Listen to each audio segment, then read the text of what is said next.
firm. We are a behaviour change agency. The holy grail of communications is when you can start to change behaviour.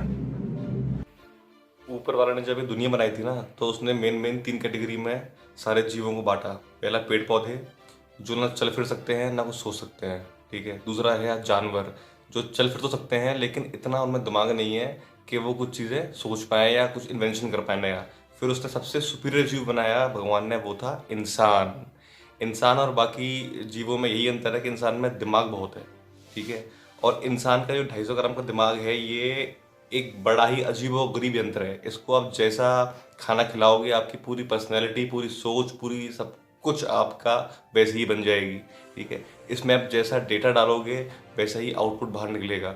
और वही हो रहा है आज के टाइम में कि डेटा हमारे दिमाग में इतना घुसा दिया गया है बिना बात का कि हम सोचने और समझने की शक्ति ही हमारी ख़त्म हो चुकी है। ना तो हम खुद अपने विचारों से कुछ सोच पा रहे हैं और ना हम उन विचारों को सोच के कुछ आगे कुछ काम कर पा रहे हैं, क्योंकि हमारा दिमाग पूरी तरह कैप्चर कर लिया गया है।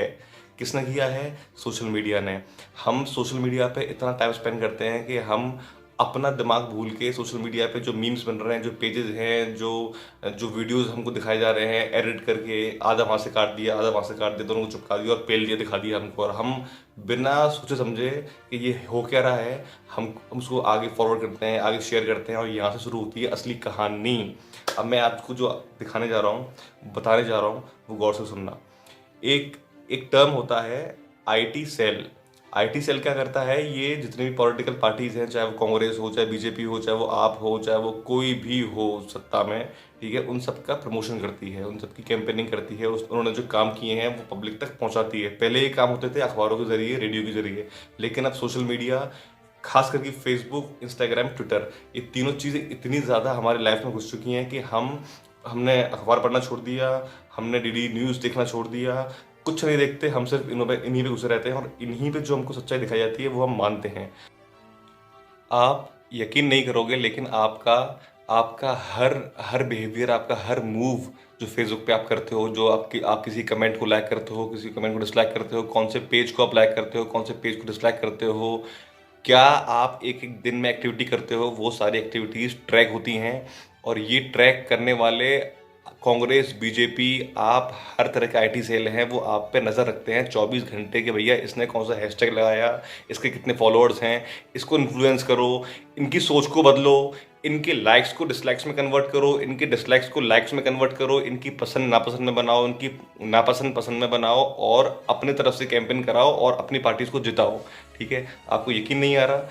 बीजेपी से लेके, कांग्रेस से लेके और आप तक हर आदमी ये करता है, आपके बिहेवियर को एग्जामिन करते हैं और उसके हिसाब से ही आपको फीड्स दिखाए जाते हैं, आपको अपडेट्स आते हैं फेसबुक पे। और आप सोचते हो यार कि आपके दिमाग में ऐसा माया जाल बन जाता है कि आप आंख बंद करके आप भेड़ों की तरह उस चीज़ को फॉलो करना शुरू कर देते हो, क्योंकि मैंने पहले ही कहा, आपने दिमाग यूज़ करना बंद कर दिया है।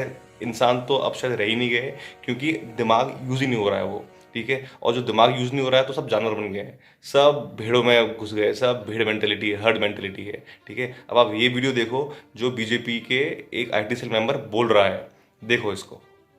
Influenced. Our reporter Amita Balachandra spoke with BJP's social media worker in Karnataka who admits on camera that they use citizen data and their behavioral pattern, your likes and dislikes, to shape their campaigns so that they can influence your voting pattern. He speaks of paid and unpaid campaigns, manufactured hashtag trends as well. Listen in.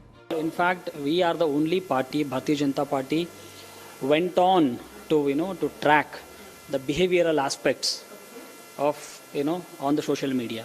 It's like when we talk about web standards, web 1, web 2, web 3, we have gone to the level of web 4, we have gone to the level of advanced big data. We have, that is where we track the behavioral aspects. This is advanced data analytics.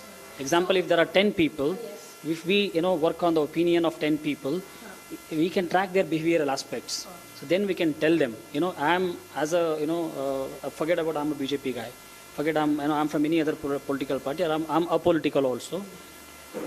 Based on my likes and dislikes, whom do I like, whom do I don't like, on basis of what? So there are various things which we can track. and we can work on, in a reverse engineering manner, so that we can track his behavior and tell him, no, what you think is wrong, this is what is right. So then tell me this. Send him the relevant information. So how to help it trend viral? All of these people were involved. Yeah. देख लिया, इसमें ये भाई साहब ये बता रहे हैं कि कैसे ये जब इलेक्शन कैंपेन्स करते हैं तो कैसे ये सोशल मीडिया को, खास करके फेसबुक के पैटर्न्स को ये ट्रैक करते हैं। ठीक है, हर एक इनका एक क्लस्टर बनता है। राजस्थान का अलग होगा, आगरा का, यूपी का अलग होगा, मध्य प्रदेश का अलग होगा, गुजरात का अलग होगा। हर का एक क्लस्टर बनाते हैं और सबके जो सोशल मीडिया यूज़र्स हैं उनके बिहेवियर पैटर्न्स को ट्रैक करते हैं और ट्रैक करके एक पूरा कैंपेन बनाया जाता है उन्हीं के माइंडसेट के लिए, और जिससे हमको ये लगता है कि गवर्नमेंट तो बिल्कुल वही सोच रही है जो हम सोचते हैं। ऐसा नहीं है भाई, गवर्नमेंट ने वो नहीं सोच रही है जो आप सोचते हो। आप जो सोचते हो वो सोचते हो, लेकिन गवर्नमेंट अपनी थिंकिंग ज़बरदस्ती आपकी थिंकिंग से मैच करवा रही है और आपको एक अंधे दुनिया में ढकेल रही है। आप मेरी बात समझना, ठीक है। ये तो रही बीजेपी की बात। अब आप कांग्रेस देखो, कांग्रेस वाले कैसे, कांग्रेस की जो बीजेपी आईटी सेल की जो हेड है रमेश पंदा, वो कैसे फेक ट्वीट्स को प्रमोट कर रही है और अपने फॉलोअर्स को अपने एक सेशन में ये बता रही है कि कैसे फेक ट्वीट्स आप ज़्यादा से ज़्यादा आप प्रमोट करो, उनको रीट्वीट करो, उनको रीशेयर करो, ताकि ज़्यादा से ज़्यादा लोगों के पास ये फेक न्यूज़ पहुँच पाएँ कि कांग्रेस आखिर कर क्या रही है। ये वीडियो देखें आप। ನಿಮ್ದು ಫೇಕ್ ಅಕೌಂಟ್ಸ್ ಅಲ್ವಾ? ಫೇಕ್ ಅಕೌಂಟ್ ಕ್ರಿಯೇಟ್ ಮಾಡಿದ್ದಾರೆ ಮತ್ತೆ ಕಾಂಗ್ರೆಸ್ ಪಾರ್ಟಿ ಫ್ಯಾನ್ಸ್ ಅವಾಗಲೇ ಶ್ರೀಮಂತ ಕೇಳಿದಾಗ ಎಷ್ಟು ಬೇಗ ಮೇಲ್ ಹೋಗ್ಲಿಲ್ಲ, ಅಷ್ಟು ಬೇಗ ನೀವು ಅಕೌಂಟ್ ಕ್ರಿಯೇಟ್ ಮಾಡ್ಬಿಟ್ರ? ಸೊ ಇವತ್ತು ನೀವೆಲ್ಲರೂ 3 ಅಕೌಂಟ್ ಕ್ರಿಯೇಟ್ ಮಾಡಬೇಕು. ಒಂದು ನಿಮ್ಮ ಹೆಸರಲ್ಲಿ, ಇನ್ನೊಂದು ಬೇರೆ ಯಾರೋ ಹೆಸರಿನಲ್ಲಿ, ಇನ್ನೊಂದು ಶ್ರೀವಂತನ ಹೆಸರು. ನಾವು ಫೇಕ್ ಮಾಡೋಣ ಅಂತ ಫೇಕ್ ಅಕೌಂಟ್ ಮಾಡೋಣ ಅಂತ. ಸೊ ಡಿಫರೆನ್ಸ್ ಇದೆ. ಫೇಕ್ ಅಕೌಂಟ್ ಬಂದು ಬಾಟ್ಸ್ ಅಂದ್ರೆ ಅದು ರೋಬೋಟ್, ಅದು machine, it is not a person. So ಒಬ್ಬರಿಗೆ 3 देखा, अब ये हम ये बात सब जानते हैं कि कांग्रेस जो है वो मुस्लिम इंक्लाइन पार्टी है और जो बीजेपी जो है वो हिंदुत्व इंक्लाइन पार्टी है। अब इसमें हो क्या रहा है, और इन दोनों ही पार्टीज को मतलब नहीं है हिंदू क्या है मुस्लिम्स क्या है, इनको सिर्फ अपने वोट बैंक चाहिए। वोट बैंक कैसे चाहिए?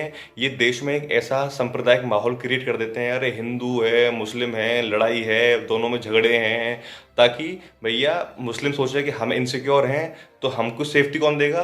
कांग्रेस देगी, कांग्रेस को वोट करो। हिंदू सोचे अरे भैया हम तो कट रहे हैं, हम तो श्री राम नहीं बोल सकते इस देश में, और हमको तो भैया हम तो माइनॉरिटीज़ में आ जाएंगे, हम मुस्लिम बच्चे ही पैदा किए जा रहे हैं, और कुछ टाइम तक ऐसे चलता रहा तो हिंदू जो है वो माइनॉरिटीज़ में आ जाएंगे, हिंदुत्व को बचाओ। किसको बचाना है? किसी को नहीं बचाना। ये सब प्रोपेगेंडा फैल रहा है, आपके दिमाग में घुसा दिया गया है, कुछ नहीं हो रहा है ऐसा। आप समझे मेरी बात को, ठीक है। और उसी का फ़ायदा उठाती हैं बीजेपी वाले कि भैया हिंदू को इनसिक्योर करो ताकि वोट बैंक हिंदुओं के हमारे पास आए। सत्ताधारी लोग किसी के नहीं है। एक छोटा सा प्रोपेगेंडा की बात करता हूँ मैं, जो पूरे देश में फैला था कुछ साल पहले, जब मोदी जी आए थे बीजेपी को लेके, ठीक है। Beef ban, beef ban, beef ban. और भैया गाय हमारी माता है और हमको कुछ नहीं आता है, हमको तो गाय को बचाएंगे और मर जाएंगे। और गाय भैया, गाय को तो आपने बचा लिया, ठीक है, यहाँ कटने से आपने गाय को बचा लिया। आपने कभी ये सोच के देखा दिमाग से कि 2018 तक India was the second largest exporter of beef in the world, ठीक है। 2020 में शायद 5th नंबर पे है वो।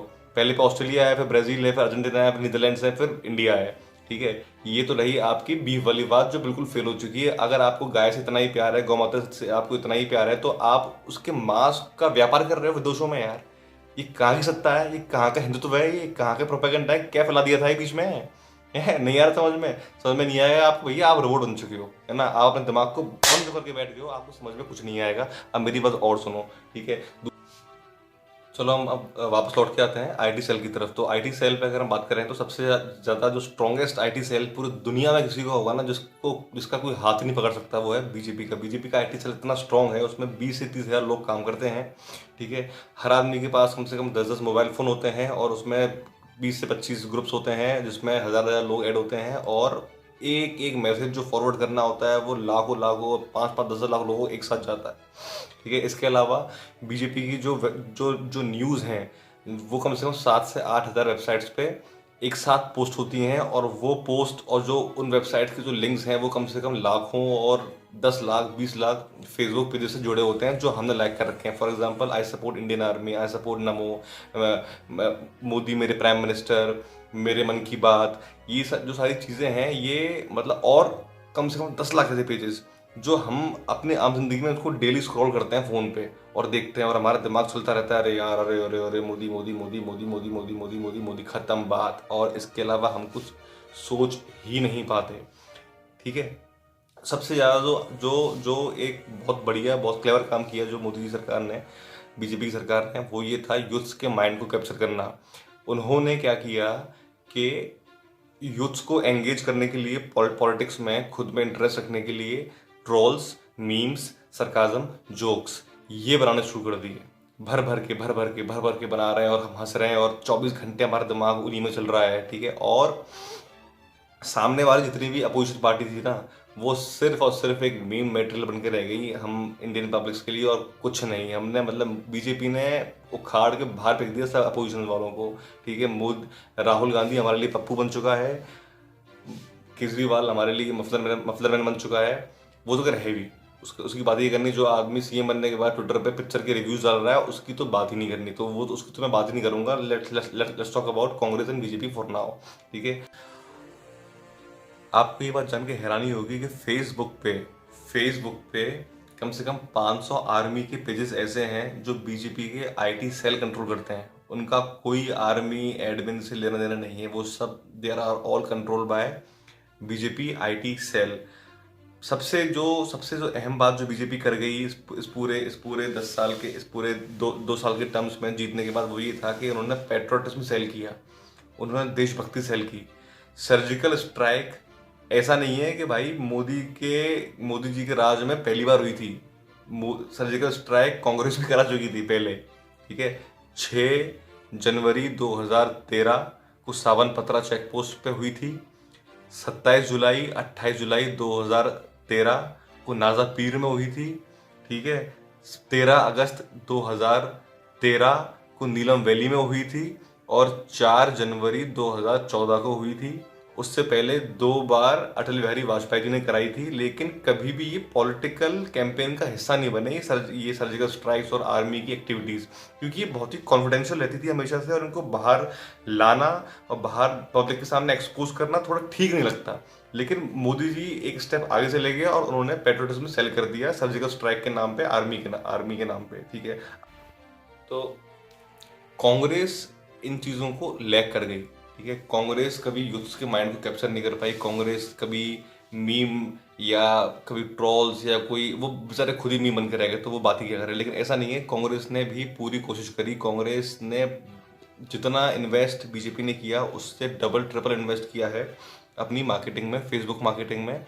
कैम्ब्रिज एनालिटिका नाम की एक एजेंसी उन्होंने हायर की, और उस एजेंसी ने क्या किया कि इंडियन मासेस का, इंडियन पब्लिक का 50 लाख का डेटा उठाया फेसबुक से, और उनके पैटर्न्स को एनालाइज करना शुरू किया, उनके सेंटिमेंट्स को एनालाइज करना शुरू किया, और उसके हिसाब से एक पूरा स्टेज्ड, पूरा एक फेक, एक पूरा वेल प्रिपेयर्ड एक पॉलिटिकल कैंपेन तैयार किया और उसको झोंक दिया, ठीक है। They had apps on Facebook that were given special permission to harvest data not from just the person who used the app or joined the app, but also it would then go into their entire friend network and pull out all of the friends' data as well. Things like status updates, likes, in some cases private messages. We would only need to touch a couple 100,000 people to expand into their entire social network, which would then scale up. जितने भी ये जो हम left बोलते हैं, liberals बोलते हैं, ये सब कांग्रेस की अलाइड ग्रुप्स हैं, ठीक है। ये लोग एक इस तरह का माहौल बना के रखते हैं जैसे कि अगर हिंदुत्व इस देश में आ गया है, और अगर हिंदू अगर इस पे कोई कोई जय श्री राम किसी ने बोल दिया तो बहुत बड़ा क्राइम कर दिया और उसको एक्सपोज करते हैं ट्विटर हैंडल्स पे और फेसबुक हैंडल्स पे, और ये दिखाते हैं कि भाई ये देखो कि देश सेकुलर नहीं रहेगा अगर मोदी जी या बीजेपी गवर्नमेंट रहेगी। अगर आपको सेकुलरिज्म चाहिए तो भैया कांग्रेस को वोट करो। तो जो कांग्रेस जो खेलती है वो आज तक सेकुलरिज्म पे ही खेलती आई है, ठीक है।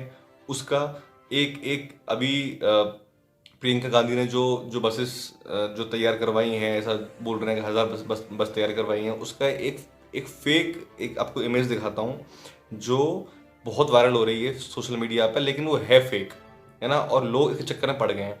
ये आप इमेज देखो एक बार।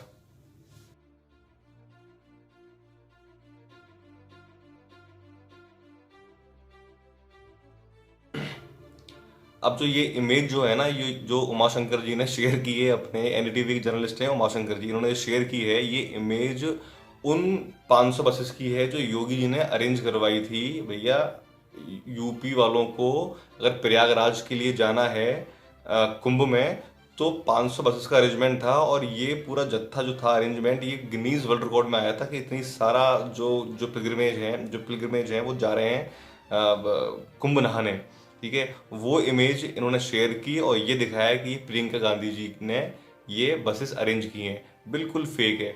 तो ये इस तरह की ये फेक जो हैं, रम्या संपदा जो आईटी सेल की जो उनकी हेड हैं, वो बहुत बार कर चुकी हैं ये ऐसे काम, ऐसे फेक ट्वीट्स। आपको मैंने वीडियो दिखाया, उसमें आप देखो, ठीक है। सेकुलरिज्म के नाम पे दंगे करवाना, राइट्स करवाना, और एक मतलब एक दूसरी किसी रिलीजन को नीचा दिखाना, ये जो काम करती आई है कांग्रेस, ये इस बार चल नहीं पाया। चल जाता, लेकिन इस बार नहीं चल पाया, क्योंकि जो इंडियन पब्लिक थी वो चेंज चाहती थी। चेंज में अगर मोदी जी की जगह कोई और भी होता ना, कोई अच्छा वेल डिजर्विंग कैंडिडेट, वो भी जीत जाता, लेकिन रहे ऑप्शन क्या था, बस एक मोदी जी का, तो मोदी जी जीते, ठीक है। अब मैं आपको दिखाता हूँ कि जो बीजेपी की आईटी सेल है ये काम कैसे करती है, ये आप देखो जरा। की प्रक्रिया होती है, उसमें जो हमारा क्षेत्र के ट्विटर हैंडल्स हैं, फेसबुक हैंडल्स हैं, उन पे हम एक निरंतर कंटेंट्स फॉरवर्ड करते रहते हैं। व्हाट्सएप ग्रुप्स में हमारे पास 2000 से ज़्यादा व्हाट्सएप ग्रुप्स हैं, उनमें कंटेंट्स हम फॉरवर्ड करते हैं। चुनाव के टाइम पे ये प्रक्रिया थोड़ी सघन हो जाती है। पहले अगर हम दिन के 10 पोस्ट डालते होंगे जो ज़रूरी थे, अभी हम दिन के 50 पोस्ट 100 पोस्ट ऐसे करके डालते हैं। सो मैसेजिंग जो है हमारे ग्राउंड लेवल तक मैसेजिंग हमारी प्रॉपर रहे। आईटी सेल में लोग किस तरीके से काम कर रहे हैं और शेयरिंग कैसे और कहाँ करते हैं? काम करने का प्रक्रिया ये है कि हमारे पास ग्राफिक टीम है, हमारे पास फेसबुक टीम है, व्हाट्सएप की टीम अलग से है, ट्विटर की टीम अलग से, इंस्टाग्राम की टीम अलग से है। हम लोग कंटेंट बनाते हैं। जो देखा आपने, तो अब इसमें बाकायदा पूरी टीम्स बैठी हुई हैं। इंस्टाग्राम की टीम अलग है, फेसबुक की टीम अलग है, व्हाट्सएप की टीम अलग है, ग्राफिक डिजाइनर्स अलग हैं, कौन से वीडियो एडिटर्स अलग हैं। इस वीडियो को यहाँ से लिया, इसको आधा यहाँ से काटा, दोनों को चिपकाया और पेल दिया, खत्म बात। अब कुछ अपने को सोचना ही नहीं है, दिमाग में लाना ही नहीं है। तो मोदी जी की, राहुल गांधी जी की ट्विटर और इंस्टाग्राम डीपी से लेके और कौन सी पंच लाइन किसी स्पीच में वायरल करनी है फेसबुक पे, वो सब स्टेज होता है। सब कुछ भी ऐसा नहीं है कि अपने आप वायरल हो गया। पूरे उनको एक पूरा एक ग्रुप्स में, ट्वीट्स में रीशेयर रीट्वीट करवा के कम से कम 1-1.5 करोड़ 5 करोड़ लोगों तक पहुंचाया जाता है, उनके दिमाग में घुसाया जाता है, ठीक है, कि मोदी जी ने आज ये बोल दिया, मोदी जी ने आज वो बोल दिया, राहुल गांधी ने आज ये बोल दिया, राहुल गांधी ये करेगा, और राहुल गांधी ने किसानों को ये दे दिया, राहुल गांधी ने ऐसे कर दिया। कुछ नहीं है भाई, कुछ नहीं है। सब सत्ताधारी लोग हैं, ठीक है। अपने दिमाग को सोचो, अपने दिमाग में जो आप भगवान ने दिमाग दिया उसको, नॉलेज को लो, प्रोसेस करो, सोचो, और फिर देखो क्या सही है और क्या गलत है। मतलब कई लोग बोलते हैं कि बीजेपी और मोदी जैसा आज तक कभी कोई है ही नहीं और ना ही कभी आएगा, और कई लोग बोलते हैं भैया कि कांग्रेस ने तो इंडिया का बहुत साथ दिया है, बहुत हेल्प की है और बहुत तरक्की करवाई है, कांग्रेस ही सेकुलर है, ऐसा नहीं आएगा। आप एक इंसानी दिमाग से सोच के देखो कि कोई इंसान है, कोई पार्टी 100% सही हो सकता है क्या? मतलब वो गलत ही नहीं है। अरे राम जी भी गलत थे एक टाइम पे तो आके, यार कृष्ण जी भी गलत थे एक टाइम पे तो आके। तो ये मोदी जी पार्टी, बीजेपी, कांग्रेस, ये 100% सही हो जाए, ये नामुमकिन है। थोड़ा दिमाग से सोचो, अपनी नॉलेज को दिमाग में लो, प्रोसेस करो, फिर आगे उसको फॉरवर्ड करो। 100% सही होना नामुमकिन चीज़ है, बिल्कुल ऐसा पॉसिबल ही नहीं है, ठीक है। तो अगर कोई चीज़ सही कर रहा है उसको सही सपोर्ट करो, कोई चीज़ गलत कर रहा है उसको गलत सपोर्ट करो, प्रोपेगेंडा मत आओ। ये सोशल मीडिया पूरा फेक है, पूरा फेक। आपके दिमाग को कंट्रोल करके खा रखा है इसने, दिमाग घुस करके बैठ गया है। ये चिप आपके दिमाग में सोशल मीडिया ने लगा दी है, ठीक है। मेरा काम है इस चिप को निकालना और खींच देना, ताकि आप झकझोरो, आप जगो नींद से और सोचो अरे यार ये क्या हो गया, ये तो रियलिटी कुछ और है, मैं तो कुछ और सोच रहा था अब तक। वैसा है मामला, रियलिटी बहुत अलग है। आप अपनी इस 6x2 की दुनिया से बाहर निकलो जो मोबाइल की स्क्रीन होती है, और सोचो फेसबुक के अलावा भी एक रियल वर्ल्ड है। समझ रहे हो आप ये बात? मैं फेसबुक पे ये पोस्ट कर रहा हूँ तो आप मेरी बात मत मानो, बिल्कुल डिस्कार्ड करो, डिसलाइक कर दो इस वीडियो को और हटा दो, डिलीट कर दो, मत मानो मेरी बात, अपने दिमाग की सुनो।